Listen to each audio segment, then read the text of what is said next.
Hello students, आज की class में हम जो भी पढ़ेंगे वो रिलेटेड होगा इलेक्ट्रोस्टैटिक फोर्स। और इलेक्ट्रोस्टैटिक फोर्स कहाँ लगता है, कैसे लगता है और उस इलेक्ट्रोस्टैटिक फोर्स को हम कैसे कैलकुलेट करते हैं। तो आज के लेक्चर में हम क्लास 12th का और बेसिक नीट IIT JEE से रिलेटेड टर्म्स की भी हम डिस्कशन करेंगे। और आइए देखते हैं आज हम क्या क्या पढ़ेंगे, अपना ओवरव्यू क्या है आज का। तो आज का जो हमारा व्यू है वह है इलेक्ट्रोस्टैटिक फोर्स। आज का व्यू है इलेक्ट्रोस्टैटिक फोर्स। अब इलेक्ट्रोस्टैटिक फोर्स होता क्या है? तो electrostatic force between charges, force between charges. अब हमको पता है कि जो चार्जेस के बीच फोर्स अप्लाई होता है वो दो नेचर का होता है। एक होता है अट्रैक्टिव नेचर का और एक होता है रिपल्सिव नेचर का।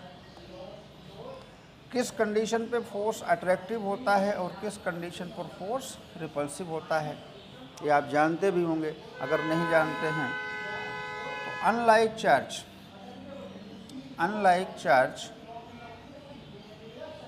अनलाइक प्लस के साथ minus, plus Q minus Q, ये होते हैं अनलाइक चार्ज के बीच हमेशा कौन सा फोर्स लगता है? अट्रैक्टिव। रिपल्सिव फोर्स की बात करें तो ये फोर्स होता है लाइक चार्ज में। लाइक चार्ज प्लस क्यू हो प्लस क्यू, इन दोनों के बीच हमेशा ये रिपल्सिव फोर्स वर्क करता है। माइनस क्यू हो इसके बीच भी रिपल्सिव फोर्स वर्क करता है। तो electrostatic force between charges. There are two nature of that electrostatic force. First attractive, second repulsive. Attractive कब अप्लाई होता है? अनलाइक चार्जेस, प्लस और माइनस। रिपल्सिव फोर्स कब अप्लाई होता है? लाइक चार्जेस, प्लस प्लस या माइनस माइनस। अब इस फोर्स को सबसे पहले कैलकुलेट करने का आइडिया जो आया वो आया कूलॉम्स। तो इसका आइडिया जो दिया कूलॉम्स ने दिया। अब कूलॉम्स लॉ की बात करें तो थोड़ा ओवरव्यू कूलॉम्स लॉ का देखें। कूलॉम्स क्या कहते हैं? कूलॉम्स का कहना है कि ये जो हमारा इलेक्ट्रोस्टैटिक फोर्स है, यानी अकॉर्डिंग टू कूलॉम्स लॉ इनने कुछ बातें बताई थी। पहले कंडीशन उसका देख लीजिए। पहली कंडीशन ये बताई थी उन्होंने, लिमिट है, हर कहीं अप्लाई नहीं करेंगे, कुछ एक लिमिटेड दायरे पर ही इसको हम क्या करेंगे? अप्लाई करेंगे। पहली सिचुएशन तो ये कहता है कि it is applicable only point charge. Charge कैसा होना चाहिए? Point charge. अब थोड़ा सा ओवरव्यू उस पर ले लें। पॉइंट चार्ज किसको कहते हैं? हम तो जनरली इसको कहते हैं स्मॉलेस्ट चार्ज, छोटा चार्ज। लेकिन पॉइंट चार्ज की डेफिनेशन ये है कि अगर मान लीजिए एक चार्ज यहाँ है और दूसरा चार्ज यहाँ, अगर इसका मैग्नीट्यूड, इस चार्ज का मैग्नीट्यूड इनके बीच के डिस्टेंस के कंपैरिजन में बहुत ही स्मॉल हो तो हम अब कह सकते हैं कि this charges like point charge. तो सबसे पहली बात तो ये पॉइंट चार्ज पर ही एप्लीकेबल होगा। दूसरी बात, चार्ज एट रेस्ट। अब चार्ज कैसा होना चाहिए? रेस्ट में होना चाहिए। दूसरी बात, चार्ज अगर रेस्ट में नहीं होगा तो ये फोर्स अप्लाई नहीं करेंगे, यानी मूविंग चार्ज पर एप्लीकेबल नहीं होगा। तो मूविंग चार्ज पे अप्लाई नहीं होगा, बहुत बड़े चार्जेस पर अप्लाई नहीं होगा, बहुत बड़े बड़े चार्ज स्मॉल डिस्टेंस पे रखे हों तो नहीं अप्लाई होगा। और तीसरी बात, डिस्टेंस की भी एक लिमिट है, मिनिमम डिस्टेंस की भी एक लिमिट है कि अगर दो चार्जेस 10⁻⁻15 मीटर से बिलो डिस्टेंस पर हैं, अब आगे की बात नहीं कर सकते कितना हो, सम किलोमीटर में बात कर सकते हैं, कुछ किलोमीटर तक अप्लाई हो सकता है, लेकिन लीस्ट डिस्टेंस दो चार्जेस की फिक्स है कि 10⁻⁻15 मीटर से बिलो डिस्टेंस होने पर इलेक्ट्रोस्टैटिक फोर्स वर्क नहीं करेगा। तो ये था कूलॉम्स लॉ का ओवरव्यू, या लिमिटेशन भी कह सकते हैं, इसकी बाद में हम फिर चर्चा कर देंगे। इसकी लिमिटेशंस ऑफ कूलॉम्स लॉ कहते हैं, लिमिटेशन ऑफ कूलॉम्स लॉ कहते हैं। तो आइए देखिए इसका कूलॉम्स लॉ का क्या ओवरव्यू है। अब कूलॉम्स लॉ क्या है ज़रा देखिए। कूलॉम्स लॉ, जब भी बात आती है कूलॉम्स लॉ की, तो हमको याद आता है कि दो चार्जेस के बीच क्या लगाना है, फोर्स अप्लाई करना है। तो कूलॉम्स लॉ को देखते हैं। देखिए कूलॉम्स लॉ, कूलॉम्स पूरा नाम इसका है Coulomb's inverse square law. It is a Coulomb's inverse square law. अब ये कूलॉम्स इनवर्स स्क्वायर लॉ क्या कहता है, चलिए इसके स्टेटमेंट की तरफ ध्यान देते हैं। पहले स्टेटमेंट समझते हैं। कूलॉम्स लॉ कह रहा है according to this law, according to this law कह रहे हैं फोर्स ऑफ अट्रैक्शन। देखिए अट्रैक्शन भी होता है इसलिए अट्रैक्शन भी लिख रहा है, और या रिपल्शन भी हो सकता है, फोर्स ऑफ अट्रैक्शन और रिपल्शन। ठीक है, रिपल्शन भी है, दोनों फोर्स पर अप्लाई है। फोर्स ऑफ अट्रैक्शन और repulsion between two point charges, between two point charges, दो चार्जेस के बीच, दो पॉइंट चार्जेस के बीच, चाहे वो अट्रैक्शन हो या रिपल्शन फोर्स हो, वो कैसे डिपेंड कर रहा है, चार्जेस इस डायरेक्टली क्या हो रहा है, प्रोपोर्शनल हो रहा है, डायरेक्टली प्रोपोर्शनल। किसके directly proportional, to product of their magnitude, to product of their magnitude, product of their magnitude. And आगे भी कह रहा है इनवर्सली, इनवर्सली क्या हो रहा है, proportional, inversely proportional to the square of distance between charges, between distance है ना, डिस्टेंस बिटवीन देम चार्जेस। ठीक है, अब जरा इसको एक बार देखते हैं, फिर इसको मैथमेटिकली लेते हैं। कह रहा है force between, force of attraction और रिपल्सन बिटवीन टू चार्जेस, कोई भी बिटवीन टू पॉइंट चार्जेस, कोई भी फोर्स हो, चाहे अट्रैक्शन हो रिपल्सन, वो डिपेंड करेगा चार्ज का नेचर कैसा। It's directly proportional to, directly proportional का मतलब ये है कि अगर फोर्स चार्ज का प्रोडक्ट का मैग्नीट्यूड बढ़ेगा तो फोर्स भी बढ़ेगा, और प्रोडक्ट का मैग्नीट्यूड कम होगा तो फोर्स भी कम होगा। ठीक, और साथ ही साथ कह रहा है कि that force is inversely proportional, distance के क्या हो रहा है, स्क्वायर का इनवर्सली प्रोपोर्शनल, यानी डिस्टेंस कम करने पर फोर्स स्क्वायर टाइम बढ़ेगा, और डिस्टेंस ज़्यादा करने पर जितना टाइम डिस्टेंस बढ़ेगा उसके स्क्वायर टाइम फोर्स कम हो जाएगा। तो कह रहा है स्टेटमेंट को एक बार लर्न कर लीजिए, और स्टेटमेंट लर्न करने के बाद फिर इसको हम देखते हैं कि किस तरह से मैथमेटिकली इसको हम रिप्रेजेंट करते हैं। देखिए मैथमेटिकली क्या है, सपोज करिए कि आपके पास दो पॉइंट चार्ज, मान लीजिए एक पॉइंट चार्ज छोटा है यहाँ रखा है, एक पॉइंट चार्ज यहाँ रखा है, ये चार्ज का मैग्नीट्यूड है। अब इनको हमने सेपरेशन दे दिया है, आर मान लेते हैं सेपरेशन। अब ये नेचर के अकॉर्डिंग फोर्स अट्रैक्टिव या रिपल्सिव हो सकता है। अब हमने कहा लेट कर लिया, let Q1 and Q2 two point charge are two point charge, 2 point charge. Q1 और Q2 क्या है? 2 पॉइंट चार्ज। अब उनका सेपरेशन क्या है? And they are separate. कहाँ सेपरेट है? At distance r, at distance r distance पर सेपरेट। अब उनके स्टेटमेंट के अकॉर्डिंग आते हैं। स्टेटमेंट कह रहा है कि फोर्स लग रहा है इनके बीच, कौन सा फोर्स है? If force applied between them is F. अगर इन दोनों के बीच अट्रैक्शन या रिपल्सन फोर्स को हम रिप्रेजेंट करें किससे? एफ से, तो एफ किस पर डिपेंड है? ध्यान से देखिए, एफ डायरेक्टली प्रोपोर्शनलिटी है। अब डायरेक्टली कब होगा? आगे लिखने पर पता चलेगा। दोनों के प्रोडक्ट का मैग्नीट्यूड, दोनों चार्ज को मल्टीप्लाई करने पर force directly proportional to the product of their magnitude. And statement के नेक्स्ट पार्ट पे क्या कह रहा है कि दैट फोर्स इज, डिस्टेंस का सेपरेशन आर है, आर के स्क्वायर। अब ये दोनों स्टेटमेंट को एक साथ मिलाकर लिख दिए जाए तो इसको किस तरह से रिप्रेजेंट किया जा सकता है?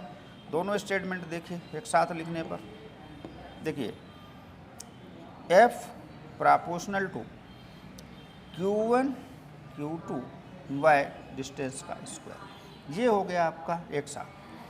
अब यहाँ पर ये जो प्रोपोर्शनलिटी है, इस प्रोपोर्शनलिटी को हटाने के बाद कुछ कांस्टेंट एक आता है, एफ इक्वस टू, इसको मैं के मान लेता हूँ फिलहाल, के Q1 Q2 bye are square.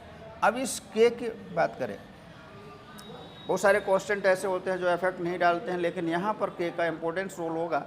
और ये के को कांस्टेंट कहा गया, प्रोपोर्शनलिटी कांस्टेंट है। डिपेंड किस पर करता है? इट इज़ डिपेंड है ना, मीडियम पर डिपेंड करेगा। Depend medium around the charge, medium around the charge and system of measurement. आप किस सिस्टम में इसको मेजर कर दे रहे हैं? System of measurement. तो ये जो के है, इस के की कहानी ऐसी है कि आप किस तरह से इसे मेजर कर रहे हैं। अब जरा इस के की बात करते हैं। देखिए फोर्स क्या था हमारा? के multiplied of charge upon distance का स्क्वायर। अब देखिए इन एसआई सिस्टम, ये सिस्टम का मेजरमेंट है, एसआई सिस्टम में हम मेजर कर रहे हैं इसकी। तो एयर के इक्वस टू क्या लिखा गया? 1/4 पाई एप्सिलॉन लिखा गया। क्या लिखा गया? अब ये जो एप्सिलॉन वर्ड आया है, इसका नाम है परमिटिविटी। इसका नाम क्या है? परमिटिविटी। अब इस परमिटिविटी को ध्यान दें, के की वैल्यू किस, देखिए फोर्स किस पर डिपेंड है? के पर। और के किस पर डिपेंड है? एप्सिलॉन पर। अब फोर्स की वैल्यू देखिए, फोर्स की वैल्यू मैक्सिमम होने बढ़ने के लिए, मैक्सिमम होने के लिए के की वैल्यू क्या होनी चाहिए? ज़्यादा। ठीक है, फोर्स की वैल्यू ज़्यादा होने के लिए के की वैल्यू क्या होनी चाहिए? ज़्यादा। अब के की वैल्यू ज़्यादा होने के लिए एप्सिलॉन की वैल्यू क्या होनी चाहिए? कम। तो सीधे देखिए, फोर्स ज़्यादा होने के लिए एप्सिलॉन की वैल्यू क्या होनी चाहिए? कम। अब इस एप्सिलॉन की वैल्यू कम कहाँ होती है? तो जब इस एप्सिलॉन को चार्जेस के बीच कोई मीडियम ना होने पर एयर या वैक्यूम की बात की गई, फ्री स्पेस की बात की गई, तो ये पाया गया कि फ्री स्पेस में ये परमिटिविटी सबसे कम होती है। तो इस परमिटिविटी को फ्री स्पेस के लिए इसको लिख दिया गया एप्सिलॉन नॉट। अब ये एप्सिलॉन नॉट को कहा गया है परमिटिविटी ऑफ है ना, इलेक्ट्रिक परमिटिविटी। पूरा नाम की बात करें तो इलेक्ट्रिक परमिटिविटी ऑफ एयर और फ्री स्पेस। अब इससे कम वैल्यू कहीं नहीं मिली इसकी। एप्सिलॉन नॉट की वैल्यू सबसे कम मिली एयर या फ्री स्पेस में, वैक्यूम में। बाद में इसकी वैल्यू कैलकुलेट करके इसकी वैल्यू भी निकाली गई। एप्सिलॉन नॉट की वैल्यू भी याद रख सकते हैं, 8.85 × 10⁻⁻12। अब इसकी न्यूमेरिकल वैल्यू भी ढूंढ ली गई। अब ये देखा गया कि एप्सिलॉन नॉट की value, epsilon not is the permittivity of free space और air, this value is 8.85 × 10⁻⁻⁴। This is a latest value of epsilon, permittivity की सबसे लेटेस्ट वैल्यू थी। तो ये पाया गया कि अगर चार्जेस को हम कहाँ प्लेस करते हैं, एयर में प्लेस करते हैं, तो उसके लिए एप्सिलॉन की वैल्यू सबसे कम होती है, और एप्सिलॉन की वैल्यू सबसे कम होने पर के की वैल्यू क्या होती है, ज़्यादा होती है, और के की वैल्यू ज़्यादा होने पर फोर्स की वैल्यू ज़्यादा हो जाती है। तो इसको इस तरह से लिखा गया है एयर या फ्री स्पेस के लिए, इसको इस तरह से लिख दिया जाता है। देखिए F इक्वल्स टू के की value 1/4πε0 Q1 Q2/r²। SI system में यूनिट न्यूटन होगा, तो ये फार्मूला वर्क करेगा किसके लिए, एयर या फ्री स्पेस के लिए। अब एयर या फ्री स्पेस के लिए जब ये फार्मूला हुआ, अब इसमें देखा गया कि इसकी वैल्यू 4 पाई सबकी वैल्यू लिखनी पड़ेगी, तो इसका भी ऑप्शन निकाल लिया गया। F इक्वल्स टू इसकी वैल्यू लिख दी गई 9 × 10⁹ Q1 Q2/r²। Numerical value solve करते समय हम इसकी जगह पर ये अप्लाई कर सकते हैं। तो ये तो हो गई फ्री स्पेस की बात, एयर या फ्री स्पेस। अब अगर कोई मीडियम आता है, अब बात करते हैं हम किसकी, किसी मीडियम की। तो मीडियम में कैसे अप्लाई करेंगे हम इसको, फॉर मीडियम और एनी मीडियम, और एनी मीडियम। मीडियम में जैसे हम आते हैं, तो जो एप्सिलॉन नॉट के की वैल्यू है, के की वैल्यू तो हमने कहा ऐसे लिखा गया है 4πε0, ये के की वैल्यू। इसमें एक एप्सिलॉन आर को मल्टीप्लाई कर दें। अब इसको ध्यान से देखें, epsilon naught into epsilon r, इसको ही हम लिखते हैं एप्सिलॉन। इस एप्सिलॉन को बोलते हैं permittivity of, electric permittivity of medium. अब इसकी जो वैल्यू होती है, क्या सभी मीडियम के लिए एक जैसी होती है, नहीं। अगर आप मीडियम बदलेंगे तो इस एप्सिलॉन की वैल्यू क्या होगी, बदल, इट इज डिपेंड है ना, अकॉर्डिंग टू मीडियम। मीडियम अलग अलग मीडियम है ना की वैल्यू क्या होती है, अलग अलग होती है। अब यहाँ पर ये जो आया है वर्ड, ये इसको बोलते हैं रिलेटिव परमिटिविटी। क्या बोलते हैं, इसको बोलते हैं रिलेटिव परमिटिविटी। अच्छा, इसकी वैल्यू याद नहीं करना, इसकी वैल्यू हमको गिवन हो जाती है। अब epsilon r equals to epsilon upon epsilon naught. अब अगर हम देखें कि ये रिलेटिव परमिटिविटी हमको इन्फॉर्मेशन क्या देता है, ये दो परमिटिविटी का रेशियो बता रहा है, ये मीडियम की परमिटिविटी और ये एयर की परमिटिविटी। मीडियम की परमिटिविटी को एयर की परमिटिविटी से हम क्या करते हैं, डिवाइड करते हैं, तो जो वैल्यू निकल के आती है वो रिलेटिव परमिटिविटी होती है। इस तरह के एग्जाम्पल समझते हैं। अगर मान लीजिए आपके पास एप्सिलॉन आर क्या दे दिया, 2, क्या दे दिया एप्सिलॉन आर 2। अब एप्सिलॉन आर ध्यान दे दीजिए, सेम टाइप की क्वांटिटी है, इसकी यूनिट नहीं है, इसलिए हमने 2 लिखा है। एप्सिलॉन आर इक्वल्स टू क्या दे दिया, 2। ये क्या हमको इन्फॉर्मेशन देता है, अगर मैं इस पर 2 पुट कर दूं तो एप्सिलॉन अपॉन एप्सिलॉन नॉट। अब हम एप्सिलॉन की बात करें तो 2 टाइम्स ऑफ एप्सिलॉन नॉट, इसकी वैल्यू हो गई। इसका मीनिंग ये हुआ कि जिस मीडियम की परमिटिविटी क्या है, जिस मीडियम की हम बात कर रहे हैं, उस मीडियम की जो परमिटिविटी है, एयर में जो परमिटिविटी है, उसकी 2 टाइम है। अगर ये वैल्यू कितनी हो गई, 4। अगर एप्सिलॉन आर की वैल्यू 4 हो गई तो एप्सिलॉन बताएगा मैं 4 टाइम्स ऑफ एप्सिलॉन नॉट हूँ। मतलब रिलेटिव परमिटिविटी सिर्फ हमको ये इन्फॉर्मेशन देता है कि किसी मीडियम की परमिटिविटी एयर की परमिटिविटी से कितना ज़्यादा है, तो ये कहलाती है रिलेटिव परमिटिविटी। अच्छा, इसकी वैल्यू तो हमने लिख दिया, इसकी यूनिट की भी बात करनी है, तो यूनिट भी बता दें। वैल्यू आपने बता दिया, एक बार यूनिट बता देता हूँ। तो देखिए फिर से देखते हैं, फोर्स इक्वल्स टू 1/4π। अच्छा, एप्सिलॉन नॉट या एप्सिलॉन, दोनों में से किसी परमिटिविटी की यूनिट की बात हो रही है, Q1 Q2/r²। अब इस पर विचार करते हैं, हमको किसकी यूनिट चाहिए। अच्छा, फोर्स की यूनिट तो न्यूटन होती है, ठीक है। इसकी यूनिट बताइए, परमिटिविटी की यूनिट बताइए। वैल्यू तो लिख दिया, लेकिन फिर भी लिख देंगे, एप्सिलॉन नॉट यहाँ ले आइए। अब क्या हो जाएगा 1/4πε, अच्छा एप्सिलॉन की जगह पर क्या जाएगा एफ आ जाएगा। अब यहाँ क्या है Q1 और ये Q2/r²। चलिए यूनिट बनाते हैं। 4π की कोई यूनिट नहीं है, चार्ज की यूनिट कूलम है तो कूलम स्क्वायर हो गया, फोर्स की न्यूटन है, डिस्टेंस की मीटर स्क्वायर है। अब इस तरह से लिखा गया कूलम स्क्वायर पर न्यूटन मीटर स्क्वायर। इसको इस तरह से भी लिख सकते हैं कूलम स्क्वायर न्यूटन और मीटर की पावर -, इस तरह से भी लिख सकते हैं। तो ये इसकी हो गई यूनिट। वैल्यू अभी हमने लिखा था, एक बार और लिख देता हूँ 8.85 × 10 की पावर -12। अब यूनिट मिल गई है तो आगे लिख सकते हैं कूलम स्क्वायर न्यूटन और ये मीटर, ये इसकी वैल्यू होगा। याद भी रखना चाहिए, एग्जाम में डायरेक्ट वैल्यू पूछी जा सकती है। अब अगर आपसे कह रहा है देखिए यूनिट बता दिया, वैल्यू बता दिया, तो एक चीज़ और बताना है डायमेंशन। इसका डायमेंशन भी पूछा जा सकता है, तो डायमेंशन भी आप यहीं से बना सकते हैं। यूनिट पता होगा, डायमेंशन बना सकते हैं। देखिए यहाँ पर देखिए, यहाँ से आइए, यहाँ पर आइए, कूलम का चार्ज का ए और टी, ये होती है डायमेंशन। तो इस पर स्क्वायर है तो A² T², ठीक है। और ये ऊपर ही है न्यूटन। अच्छा नीचे से लेके बना सकते हैं। न्यूटन फोर्स है, फोर्स mLT-2, मीटर डिस्टेंस है L2, सबको मिलाते हैं।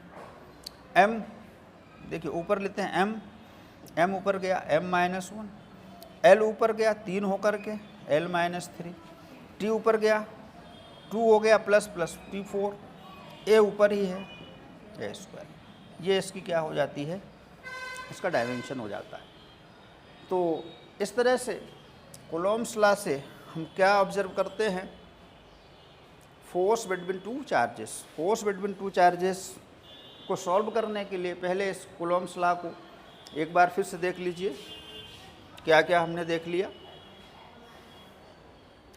देखिए हमने बोला इलेक्ट्रोस्टैटिक फोर्स क्या है, 1 मिनट में रिवाइज हो जाएगा। Force between charges is called electrostatic force. There are 2 types, attractive and repulsive. Attractive कब होगा, जब दोनों डिफरेंट होंगे, प्लस और माइनस। रिपल्सिव कब होगा, जब दोनों सेम होंगे, प्लस या माइनस। फिर according to Coulomb's, force between charges हमेशा किसके अकॉर्डिंग निकालते हैं, कूलम्स लॉ से। कूलम्स क्या कहते हैं, according to this law. Coulomb's के स्टेटमेंट को देखिए, फोर्स ऑफ अट्रैक्शन और रिपल्शन, कोई सा भी फोर्स हो किसके बीच, 2 पॉइंट चार्जेस के बीच, क्या होगा, वो डायरेक्टली प्रोपोर्शनल होगा किसके, product of their magnitude. Inversely proportional होगा square of distance between them. Next अगर उसी को मैथमेटिकली अप्लाई किया तो हमने 2 चार्जेस ले लिया Q1 Q2, उनको सेपरेशन रख दिया, r डिस्टेंस पर प्लेस्ड है। अब हमने अगर मान लिया कि फोर्स F है, तो अकॉर्डिंग टू स्टेटमेंट पहले पार्ट में कह रहा है force directly proportional to the product of their magnitude, second part में कह रहा है force is inversely proportional to the square of distance between them.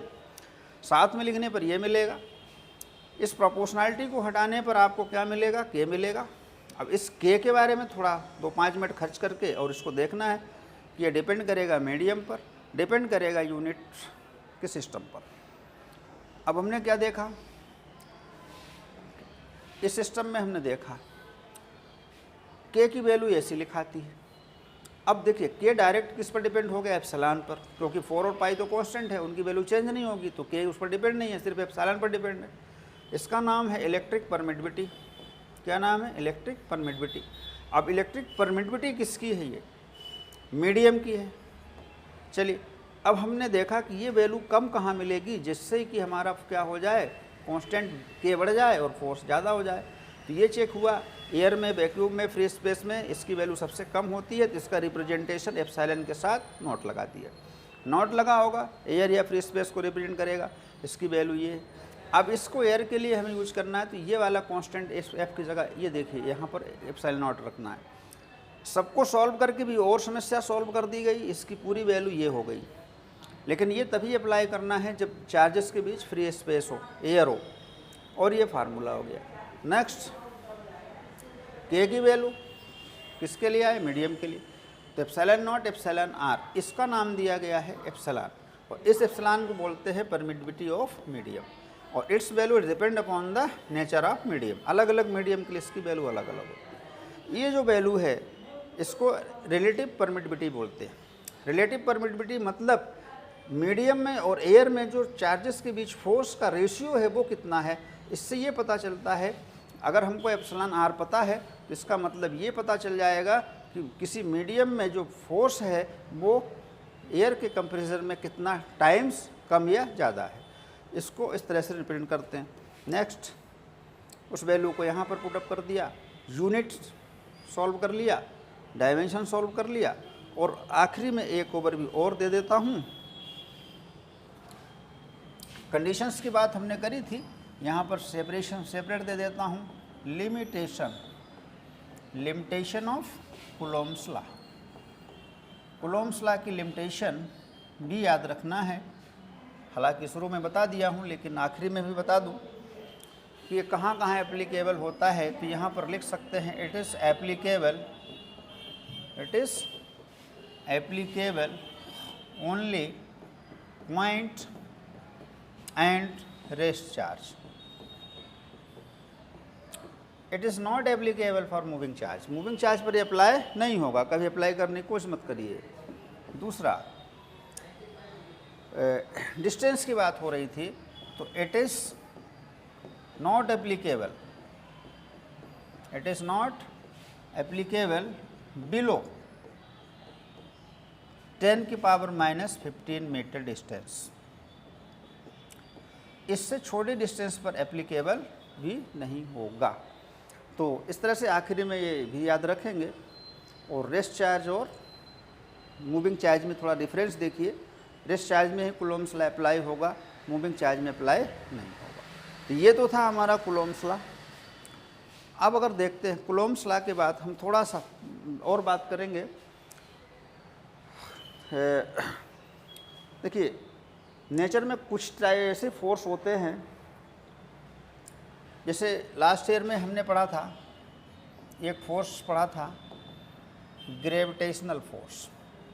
क्या पढ़ा था? Gravitational force. और अभी अभी हमने देखा उसको बोलते हैं इलेक्ट्रोस्टैटिक फोर्स।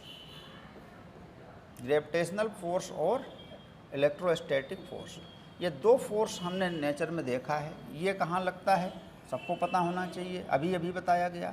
ये थोड़ा सा पुराना है, 1 साल पहले का है, लेकिन फिर से ताज़ा हो सकता है। ग्रेविटेशनल फोर्स और इलेक्ट्रोस्टैटिक, ये फोर्स लगता है force between two mass body.